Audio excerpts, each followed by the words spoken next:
Good evening, Bahamas. Coming up tonight. The AG accuses the opposition of using negative tactics in their approach to the CEB. The Prime Minister sets a timeline for tax-free zones in inner-city communities. Attorney Fred Smith, Queen's Counsel, kicked out of the Carmichael Road Detention Centre. Find out what the Immigration Minister has to say about that.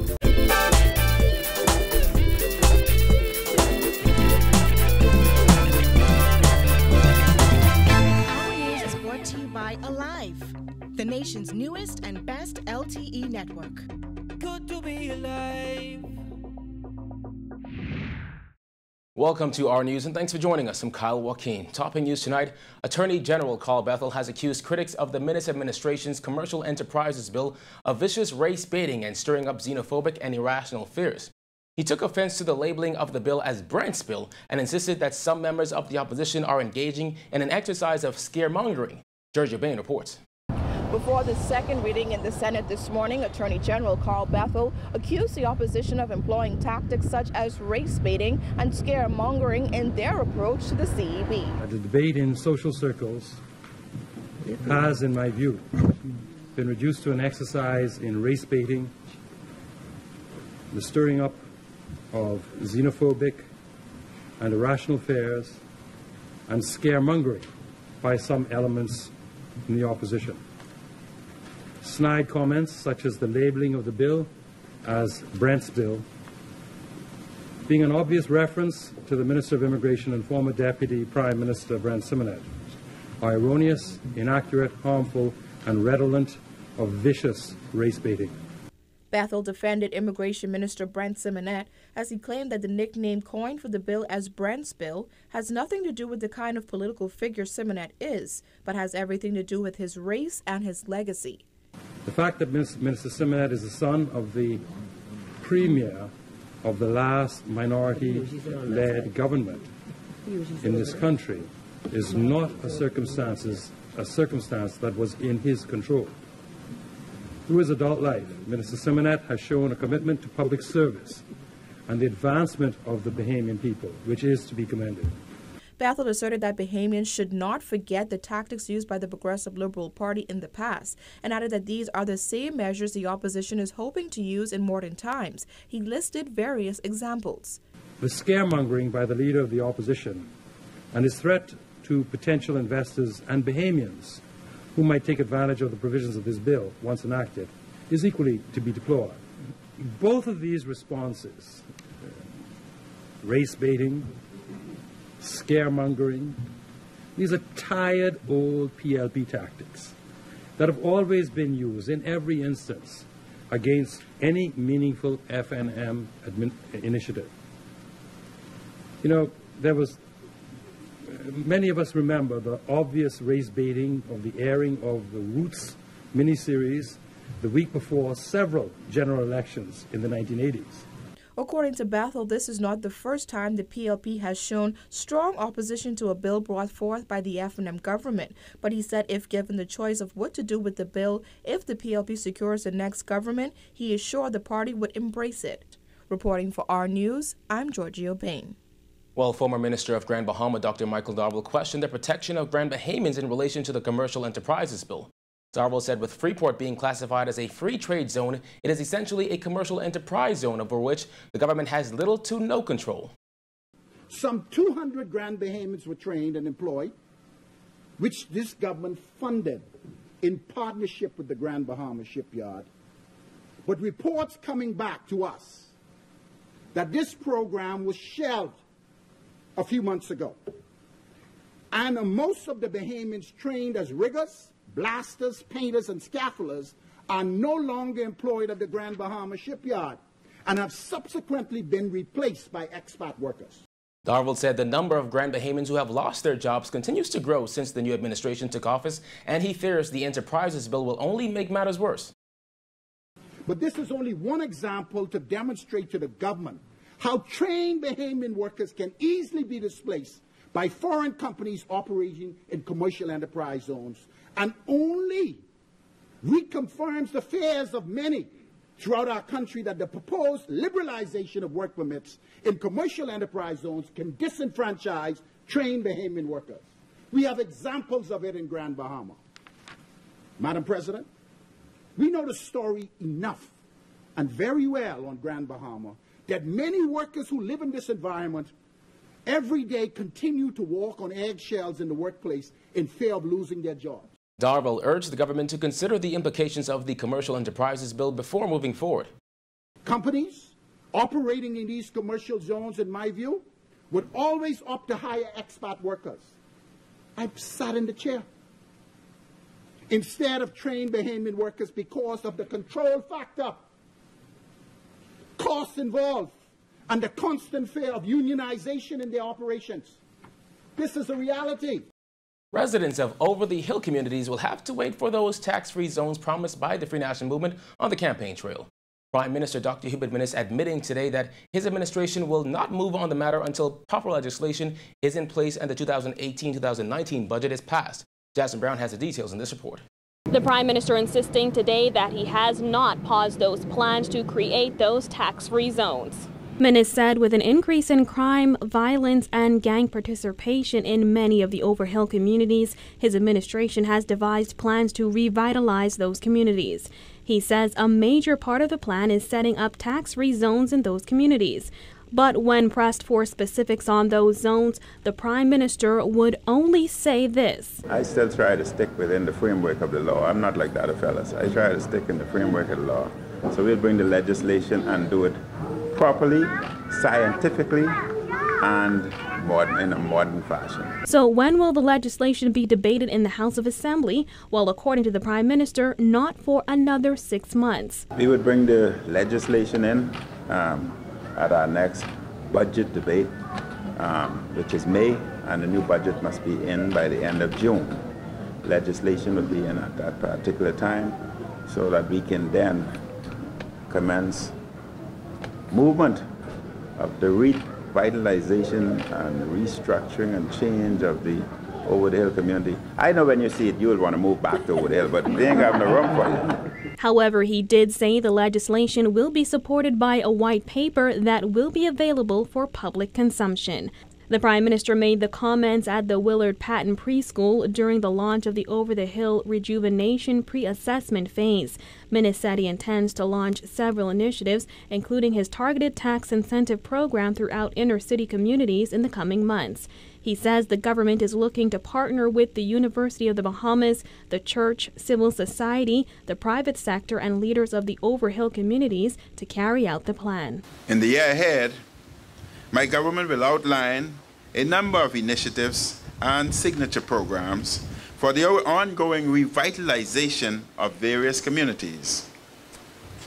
Ladies and gentlemen, over the upcoming weeks and months, work will continue in developing various initiatives, including tax and other incentives, the long development of a native food market over the hill, access to Wi-Fi by residents, and various youth development and social intervention programs.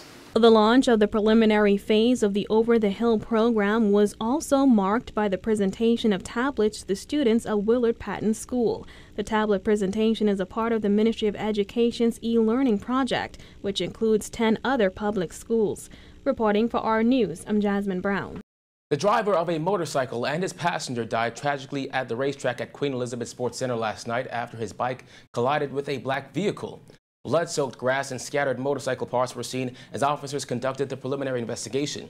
Police press liaison officer Shanta Knowles provided details of the double traffic fatality.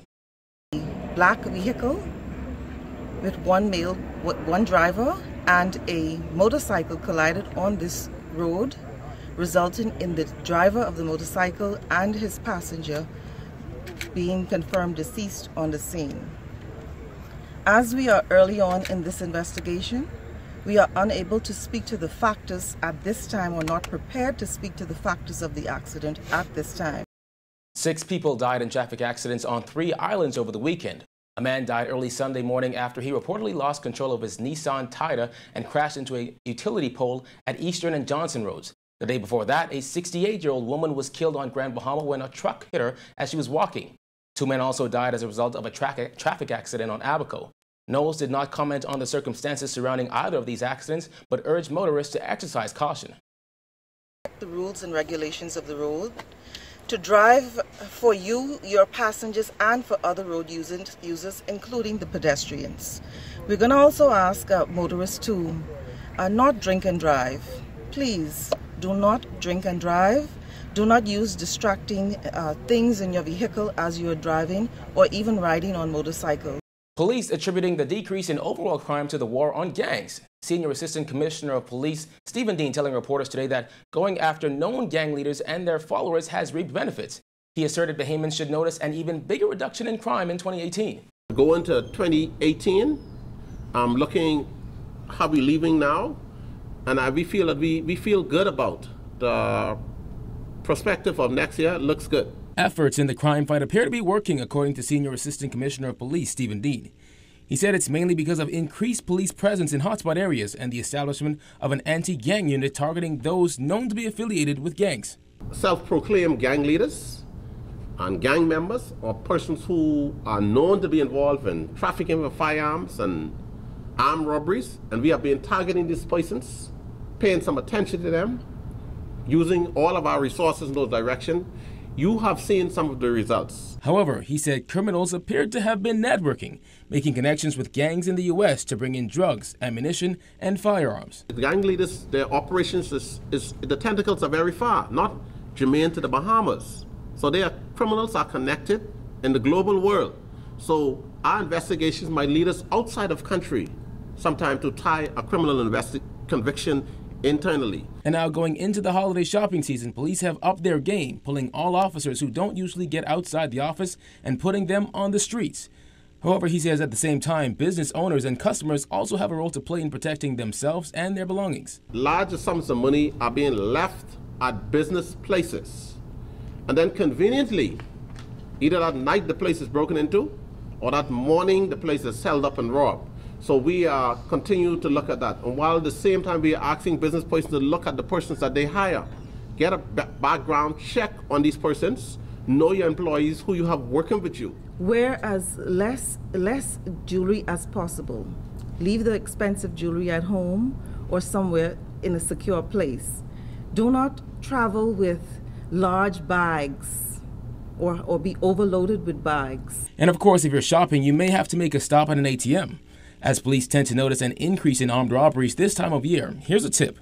Be mindful of your surroundings. If you're not safe or you don't feel secure, don't use the machine.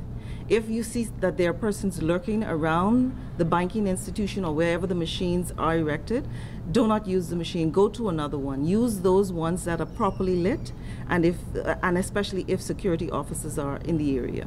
What we want to tie into that also too is that when you approach these ATM machines, we want you to don't just rush into them. Look at the machines, as we've been talking about, see if any extra gadgets are tied onto those machines to persons are not trying to skim or copy your credit or debit card, or so the case may be. Outspoken attorney Fred Smith QC was removed from the Carmichael Road Detention Center today after he claims he was refused access to his client. Jared Higgs reports. Let's go to the gate. No. Mr. Smith, let's go. You're going to have to carry me to the gate. Let's carry him to the gate. You have to carry me to the gate. This cell phone video shows the moments leading up to and the removal of attorney Fred Smith QC from the Carmichael Road Detention Center. Smith says he was attempting to see a client when Immigration and Defense Force officers ordered him to leave the compound. The Queen's Counsel took exception with the request, insisting that he was already cleared through security and his client had a constitutional right to see his lawyer. After refusing to leave on his own recognizance, Defense Force officers removed him. I can go to Fox Hill Prison, I can go to any police station, and lawyers get to see their clients. But apparently, immigration is above the law, and they are not responsible to allow people to see their clients. Smith shouted to immigration officials from the gate asking why they were afraid to speak to him, questioning whether their issue with him was due to the fact that he was born in Haiti. The QC and president of advocacy group Rights Bahamas is among the leading voices against the country's immigration practices. He's frequently criticized the department's officers for carrying out status checks. He also recently hit out at Immigration Minister Brent Simonette's defense of those apprehensions. Simonette said last week, officers are not picking up nice people. Asked if this was the first time he was prevented from seeing clients at the detention center, the Freeport-based attorney says he's complained about the matter before to no avail. No answer. William Pratt didn't answer. Carl Bethel didn't answer. Brent Simonet didn't answer. Nobody's answered. So so right now, just like none of them answered. No immigration officer wants to come out here. Now, many buses, many immigration officers have come through. I have repeatedly said, respectfully, please allow me to see my client.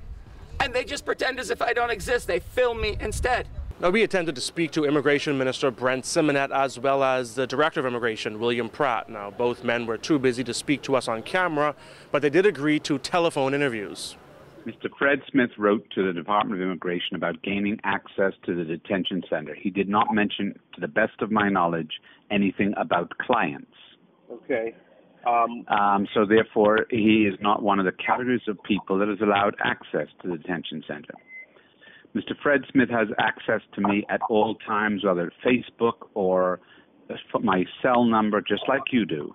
And I have never received a request from Fred Smith that I'm aware of to go to the detention center and see clients. We do not object, the department do not object to lawyers visiting their clients.